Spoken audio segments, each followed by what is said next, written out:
Okay, so let's unpack this one. We're doing a deep dive today into a short story, uh, The Path Beneath Thunder. Right. And it's focused on this character, Li Shen, right at, well, a really critical moment for cultivators in these stories. Attempting core formation. A huge step.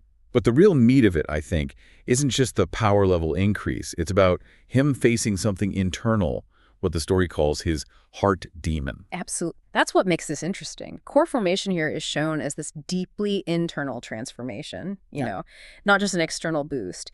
And we get a really close look at the psychological battle Li Shen's fighting. So our goal here, our mission for this dive, is kind of to go beyond just retelling the story. We want to pull out the insights, right?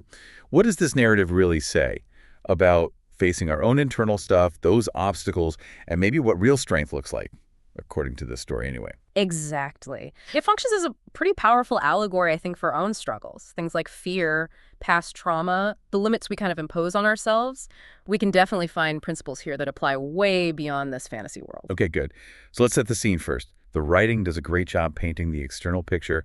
We're up high, Verdant Sky Mountain. Yeah. And the weather's putting on a show. Sky's churning, black clouds, lightning. Dramatic stuff. And down there is Li Shen, just sitting, completely still, sword across his knees.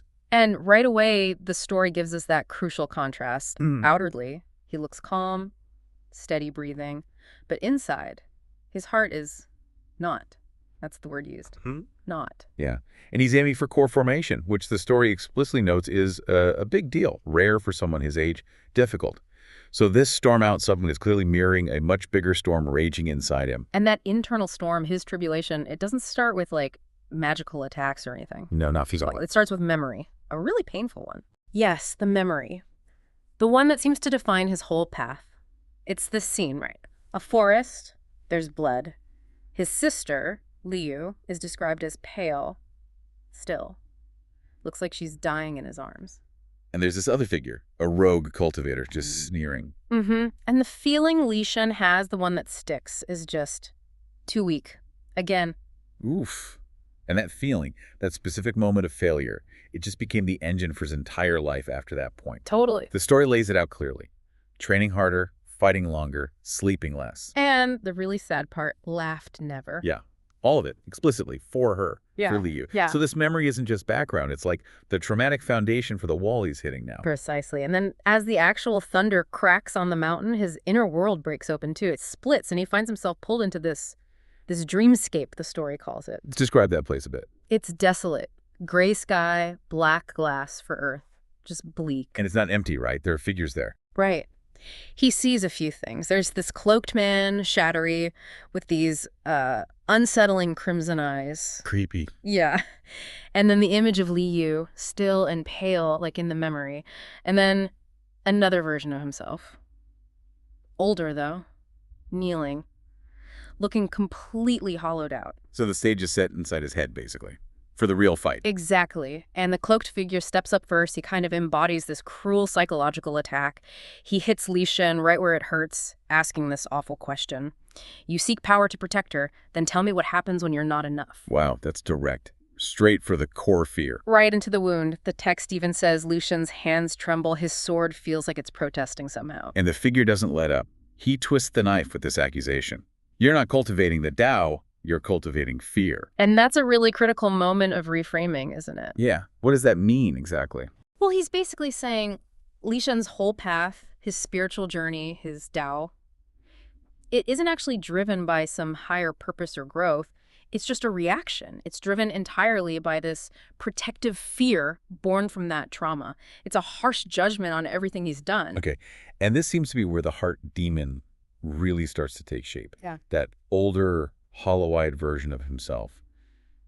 He speaks up. He does. He gets up, and his voice is just heavy with defeat, and he confesses something devastating. He says he did achieve great power, reached nascent soul. Which is a very high level in these kinds of settings. Extremely high. Tore down whole sex, even. Yeah. But then he drops the bomb, and still, it wasn't enough. Oh, man. He tells Li Shen, the younger Li Shen, that every single step forward, every power boost, every victory, it didn't bring peace. It just brought more things I had to protect, more reasons to be afraid. You can almost feel Li Shen just reeling from that insight. The story says he staggers, his heart's racing, his internal energy is like curling up like smoke, and he has this horrifying realization. This defeated older version is his heart demon. And the story gets really specific about defining this particular heart demon for Li Shen. It says it's not just fear of losing you, not just fear of weakness, but fear that no strength would ever be enough. So it's deeper than just the initial trauma. Much deeper. It's the dread that winning doesn't end the game. It just raises the stakes, that getting stronger only attracts stronger enemies, that every peaceful moment is just temporary, borrowed time. It's this fear of like an endless escalation of vulnerability, this feeling that you're on a treadmill of seeking power but never actually reaching safety. That's a crushing weight. And it pushes him right to the edge, doesn't it, this moment of crisis? Absolutely, he collapses, falls to his knees in this bleak dreamscape. The whole illusion darkens around him, and his sword, symbol of his strength and protection. Yeah. It suddenly feels impossibly heavy. 1,000 jin heavier, the text says. A jin being an old unit of weight, so it just emphasizes this immense psychological burden. And then the voices start. The tormenting question. Yeah, like his deepest doubts given voice hammering him. Why do you keep walking when you know you'll never be strong enough? And why do you think your sword can stop the sky? Basically asking, what's the point? Just pure despair, telling him it's hopeless against the scale of potential loss. And then maybe the most cutting line of all lands. You don't want to ascend. You want the world to leave you alone. Ouch. That strips away all the ambition, doesn't it? Completely. It reveals that core, fear-driven desire is actually retreat. Not power, not progress, just wanting to hide, to avoid any possibility of future pain. It's the ultimate resistance to moving forward. Then something changes. There's a shift. Yes. A moment of silence, and then a different voice cuts through. Like Q's voice. His sister. His sister, described as soft, familiar, brother. And she appears there in the dreamscape, but whole. Alive. And what she says is the key, right? It's the absolute turning point. She tells him simply, you can't shield me forever, and then adds, crucially, but I never asked you to? It's not her releasing him exactly. It's more like her truth allows him to see things clearly. Precisely. Looking at her, really seeing her, hearing those words, Li Shen has the breakthrough, the realization hits him. She wasn't his chain, his fear was. So the love, the desire to protect, that wasn't the problem itself. No, it was the fear attached to that love, the fear rooted in his own feeling of never being enough. That was the cage he'd built. He finally sees the real obstacle wasn't outside threats or even needing to protect her perfectly, but the fear he'd let grow inside him. And with that realization, he acts differently. He stands up, grips his sword again, but the intent is completely different now. The story says it's not to defend, but to affirm. Affirm what, though? He makes these two really powerful declarations.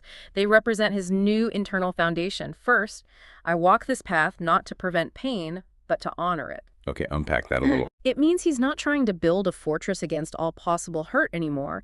He's accepting that pain, loss, they're part of life, part of the journey, things to be acknowledged, maybe learned from, not just desperately avoided at all costs. Right. Acceptance, not avoidance. And the second declaration. I don't need to defeat the world. I only need to not run from it. That's a huge shift, too. Massive. He's letting go of the need to control everything, to overpower every potential threat. Instead, it's just a commitment to keep moving forward, to stay present, even knowing challenges and losses are always possible. It's moving from control to, acceptance and presence. And the effect inside the dreamscape is immediate. Instantaneous, dramatic. The whole illusion built by his fear just shatters. That older, defeated version of himself dissolves. But interestingly, the story notes he's faintly smiling as he goes. Like a release. Exactly. A release from that prison of never enough. And the cloaked figure, the one voicing the cruel doubts, screams and vanishes. The core of the heart demon, that deep fear of inadequacy, it's dispersed. Not by being destroyed in a fight, but through this radical acceptance and fundamental shift in his purpose. So back to the mountain, the external world. The storm's still going. Oh, yeah, still raging. But Li Shen's internal state has changed everything. The lightning strikes, and it's huge. But this time, instead of being crushed or trying to fight it off, which he might have done before, still locked in that internal battle, the energy, the ki from the lightning, just floods into him. The story says it's not resisted, but accepted. That mirrors his internal shift, doesn't it? Right. Accepting the internal reality allows acceptance of the external power. Perfectly. And inside him, things change physically too, in the cultivation sense. His meridians, the energy channels, widen. His core ignites golden and deep, it says. Li Shen just exhales. He's done it. Broken through. Core formation achieved. And there's a little grace note at the end, an epilogue scene. Li Yu, his sister, is down on the base of the mountain. She's watching the storm clear up above, and she's smiling. The storm passed, externally and internally. Exactly. The thunder's gone. On the mountain, and as the story implies, inside Li Shen too. That paralyzing fear is gone. So this story, The Path Beneath Thunder, it's really a striking illustration, isn't it?